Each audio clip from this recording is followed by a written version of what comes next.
Ayer lunes en la madrugada, la fiscal general de la Nación, Diana Salazar, dio a conocer otro golpe a la corrupción y narcotráfico a través de una operación policial denominada Purga, que es una extensión del mediático caso Metástasis. Este operativo involucra a funcionarios del sistema de justicia en la provincia del Guayas, y tan involucrados están muchos funcionarios y de alto rango que en un allanamiento en San Borondón allanan el domicilio y detienen a la expresidenta de la Corte de Justicia del Guayas, señora María Fabiola Gallardo. La apresan por presunta delincuencia organizada. De igual manera, en la isla Mocolí, sí, donde vive el exalcalde de Guayaquil y dueño del Partido Social Cristiano, abogado Jaime Nebot, en la isla Mocolí, detienen al exasambleísta y compañero de partido de Nebot, señor Pablo Muentes, y a su esposa. Los dos acusados de delincuencia organizada.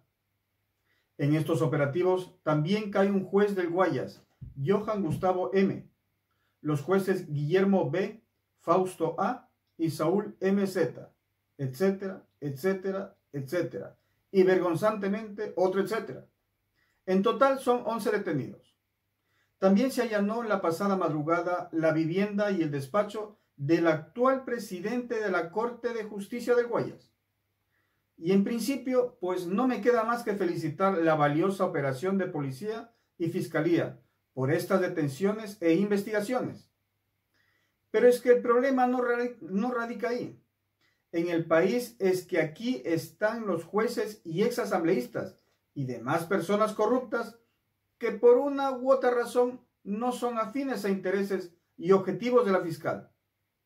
Porque otros jueces y autoridades igual o más corruptas, pero que sí están alineadas a doña Diana, siguen libres y campantes. Lo que los ecuatorianos de a pie, el pueblo, quienes somos comunes y silvestres, deberíamos entender, que un buen juez, buena fiscal en este caso, no es quien dicta uno o dos sentencias bien. Buen juez es aquel que todas sus actuaciones están llenas de transparencia y equidad. Ecuatorianas y ecuatorianos, hoy, en coordinación con el eje investigativo de la policía, hemos ejecutado un operativo que se desprende de los hallazgos del caso Metástasis y que le da continuidad a la depuración que requiere el país en este momento. El caso denominado Purga investiga un presunto delito de delincuencia organizada en el que continuamos trabajando en esta limpieza de las instituciones del Estado, que tiene como fin buscar mejores días como nación. Contamos con elementos que evidencian la necesidad de sanear el sistema judicial para librarnos de la corrupción y de la profunda descomposición estructural de la que hemos sido testigos estos últimos meses. Forman parte de esta estructura un exasambleísta, la expresidenta de la Corte de Justicia de Guayas, varios jueces de la misma Corte, así como personal administrativo de la dirección del Consejo de la Judicatura de la misma provincia, por lo que es mi responsabilidad informar que formularé cargos contra los aprehendidos de este operativo en las próximas horas, quienes han permitido que la política legislativa, la justicia y el narcotráfico trabajen de la mano, atentando directamente a los intereses de las y los ecuatorianos. Conciudadanos, el caso Purga es una demostración de cómo la corrupción se generaba desde las más altas esferas de la política legislativa que ponía a su servicio, y obviamente al del narcotráfico, la administración de justicia en una de las provincias más influyentes del país, Guayas, por medio de la cual economías criminales habían encontrado un vehículo de operación muy rentable para que campee la impunidad. Por lo tanto, después de la radiografía que significó el caso Metástasis, ahora empezamos a sanear los espacios que fueron tomados, porque la justicia no debe ni puede ser un espacio para el narcotráfico ni la corrupción. No permitiremos que estos malos elementos continúen campantes. Desde la Fiscalía General del Estado seguimos haciendo nuestro trabajo, cumplimos sobre la base de nuestras competencias. Quiero agradecer a la ciudadanía y a la comunidad internacional por permanecer vigilantes, no solo de los procesos, sino también de mi seguridad y la de mi equipo, por todo lo que esto significa. Y los exhorto a no bajar los brazos en esta noble tarea de exigirnos más, porque en casos como este combatimos fuerzas criminales, políticas y judiciales que tratan de dejar estos y otros hechos en la impunidad. Todos sabemos a quiénes nos estamos enfrentando. Esta investigación contiene todos los elementos para ser sustentada en las Cortes. Tienen mi compromiso. No permitiremos la impunidad. En Radio Centro, el ministro de Defensa, señor Carlos Lofredo, apareció de entre las penumbras, y lo digo así porque no asoma. Difícilmente se lo ve. Es casi invisible como aquel testigo protegido. Y cuando sale, pues lo hace con glamour y refinamiento. Tanto así que nos comenta de una campaña denominada Uniendo Fuerzas.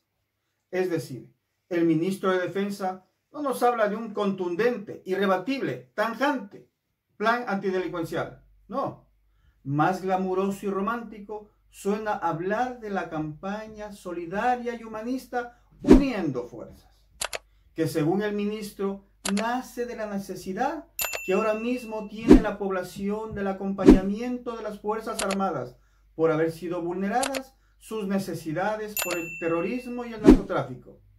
Disculpe, señor Lofredo, no necesitamos que los militares nos acompañen a ninguna parte. Queremos que con toda la contundencia y severidad del caso repelan acciones delictivas en contra de los ciudadanos.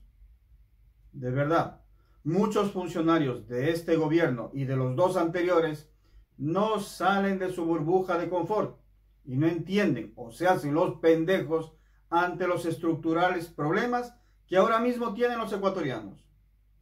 Quiero empezar con la campaña Uniendo Fuerzas. ¿Cómo surgió la idea y qué instituciones participan en ella? ¿Cómo están? Muchas gracias por la invitación, Juan Javier, Alfonso, Carlos. Encantado de estar en su programa y un saludo para los radioescuchas y los que nos ven también por los medios como Facebook. Bueno, esta es una campaña que nace un poco identificando las necesidades que tiene una población que ha sido vulnerada por el terrorismo, el narcotráfico y el crimen organizado. Las Fuerzas Armadas siempre se han caracterizado por, en los momentos de mayor dificultad, estar al lado de la población. En los desastres naturales como terremotos, inundaciones, son las Fuerzas Armadas los primeros en llegar y los últimos en retirarse. Y en ese sentido ahora no puede ser diferente y están al lado del pueblo en ayuda a esta población vulnerable que ha sufrido los estragos del terrorismo. Ahora, ¿quiénes se benefician directamente de esta campaña? ¿De qué manera pueden los ciudadanos sumarse a esta iniciativa, señor ministro? Bueno, se benefician las personas que están en lugares que han sido afectados por el terrorismo, también los que han sufrido los estragos ahora de las inundaciones. Por el momento estamos haciendo esto en colaboración con la empresa privada por un tema de seguridad y de logística. En el futuro, si es que se abre la opción para la participación de la población en general, lo haremos saber a través de los medios oficiales del Ministerio de Defensa y de las Fuerzas Armadas. Señor ministro, ¿cuál es su evaluación en cifras de las operaciones militares de seguridad realizadas desde el estado de excepción? Bueno, yo creo que si tengo que hacer una evaluación, definitivamente debe ser en un resultado positivo. Creo que la ciudadanía ha evidenciado la presencia de Fuerzas Armadas en diferentes territorios a nivel nacional. Hay un optimismo generalizado en torno al tema de seguridad, pero si ya vamos a hablar de la efectividad de las acciones, me he tomado la libertad de traer unas cifras porque es importante que la población conozca. En las operaciones conjuntas entre Fuerzas Armadas y Policía con el bloque de seguridad, hemos decomisado 51 toneladas de droga. En un hecho histórico, un decomiso de 22 toneladas de golpe que nunca se había dado antes en la región. Tenemos también más de 3.000 armas de fuego retiradas de circulación. Imagínense ustedes los crímenes que se podían haber cometido con esas 3.000 armas que ahora ya no están circulando. 19.000 explosivos, 214.000 balas, la verdad es que las cifras son de locura y son cifras que vale la pena recalcar. La señora Maripaz Hervis quien es presidenta de la Cámara de Industria y Producción del Ecuador, al igual que lo hizo doña Mónica Heller en el programa Políticamente Correcto, defienden a ultranza el contrato por horas a los trabajadores, sosteniendo que será una medida eficaz para la dinamización del empleo, ya que muchas empresas no necesitan personal a tiempo completo, y también por motivos familiares, sobre todo mujeres, tampoco podrían hacer frente a una jornada completa en su trabajo. Sobre la nueva ley de acoso laboral, manifiesta su inconformidad y pide al presidente Noboa que literalmente la vete, porque atenta contra la relación empleador y trabajador. En esa tertulia se habló sobre el deterioro que ha sufrido el trabajo en los últimos 17 años. Es decir, quieren meter en el mismo saco al gobierno del economista Rafael Correa, que duró 10 años. Pero les quiero recordar a estas damas que, por ejemplo, en aquella década, en el campo laboral, se evitó la tercerización tan nefasta para los derechos de los trabajadores. En esos 10 años, la afiliación al IES alcanzó a más del doble de la que se encontró al inicio del gobierno de Correa. Se mejoró el empleo en cantidad y calidad. Hay que resaltar la creación del seguro por desempleo, que por ejemplo en España cubre a todo trabajador.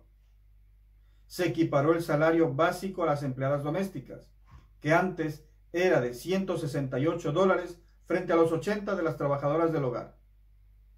500,000 personas con discapacidad se integraron al mercado laboral. Se instauró el salario digno, que venía siendo una compensación económica que debían pagar las empresas a sus trabajadores hasta el 31 de marzo de cada año.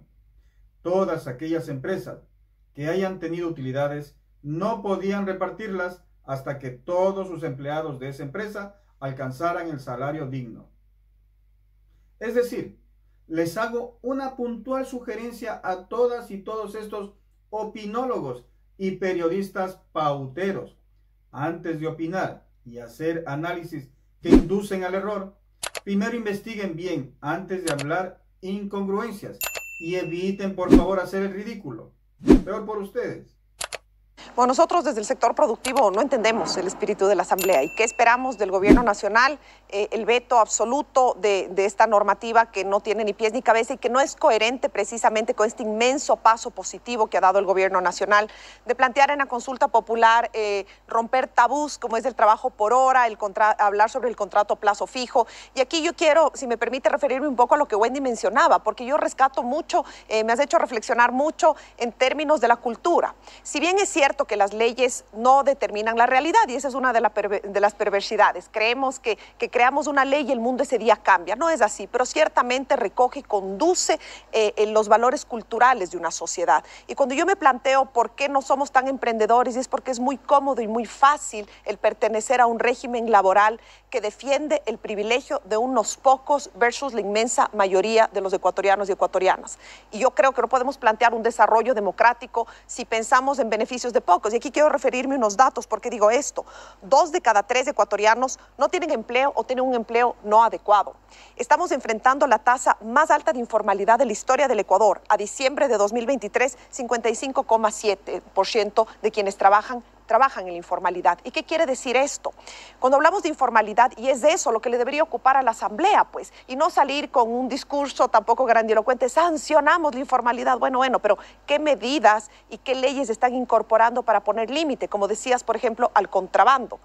Y cuando pensamos en informalidad, no pensemos solo en que el Estado, el fisco, deja de percibir carga impositiva por ese trabajo, sino que pensemos también, y por sobre todo lo que nos preocupa al sector productivo, es que son empleados que están siendo explotados. Y cuando estamos obligados, cuando hacemos estas discusiones, a mirar el Ecuador en su conjunto, con todos los problemas. Y entonces pensemos que uno de los grandes problemas que acosa la economía y la realidad ecuatoriana es la seguridad. Pero, María Paz, también lo que mucha gente va a decir es que el empresario siempre va a querer tener la mayor cantidad de garantías, de ventajas, de facilidades, bajo el tema de que solo así podemos contratar más gente. Entonces, mientras menos regulación laboral exista, mientras menos esto, mientras menos el otro, es mejor. y ahí lo pueden decir es en qué momento también le exigimos al empresario a cargar la maleta. Eso siempre van a decir, también van a decir que los sindicatos son los únicos que se ocupan.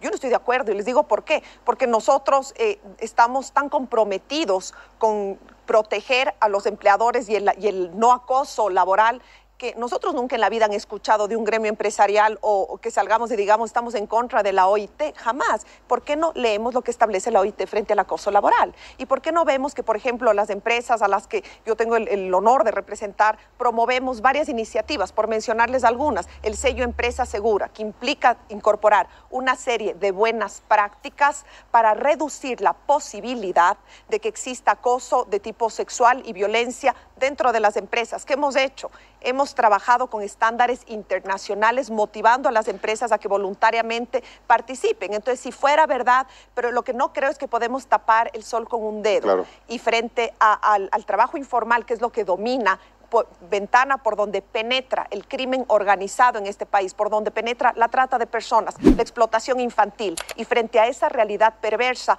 nosotros seguimos discutiendo sobre lo que ya está regulado en unos términos incomprensibles para el país. Gracias a todos por llegar hasta aquí, al final del vídeo. Les pido que compartan y participen con sus comentarios y sus likes. Es de suma importancia para el crecimiento del canal. Hasta mañana.